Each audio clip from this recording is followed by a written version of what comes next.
Кыргыз-Өзбек чыгарасы боюнча эки мамлекеттик өкмөттүк комиссияларынын кийинки жолугушуусу 20-июнга белгиленди. Паритеттик негизде бул жолку отурум Өзбекстанда болот.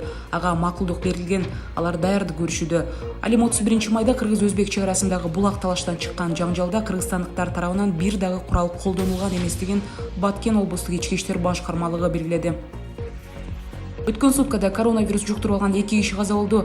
Биринчиси Бишкек шаарынын 82 жаштагы тургуну, анын кан басымы жогору жана кант диабети болгон. Экинчи учур Ош шаарында 34 жаштагы келин реанимацияда жатып көз жумду. Ушуну менен Кыргызстанда вирус аныкталып каза болгондордун саны Кыргызстан боюнча 22 кишиге жетти. Кыргыз-казак чыгарасындагы бүгүнкү күндөгү жагдай кыйын. Эки өлкөнүн чыгарасындагы абал союздаш мамлекеттердин келишимдерине карама-каршы келерин вице-премьер-министр Эркин Асырандиев Ак Тилек автожол көзөмөл өткөрмө жайында өткөн көчмө жыйында билдирди. Тилекке каршы союздун ички чыгарасында жагдай кыйын. Тышкы чыгарага караганда бир кыйла татаал. Биз өткөн жылдан бери ИАЭП регламентин алкагында коллегияга кайрылып жатабыз. Анткени кырдаалды, тоскоолду катары баалайбыз. Ошондой эле бул биздин ички союздук макулдашууларга каршы келет деп белгиледи.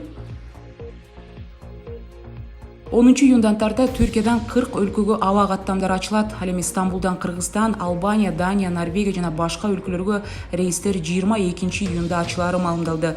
27 мартта Түркия коронавирустун жайылышын чектөө максатында бардык эл аралык каттамдар токтоткон. Ал эми 1-июндан баштап өлкөдө карантин чектөөлөрүнүн айрымдары алынган. Кытайдын түштүгүндө Гуанцзычуан автономдуу районунда бала бакчалардын биринде бычактан адамдын кол салуусунан кеминде 40 адам жарадар болду.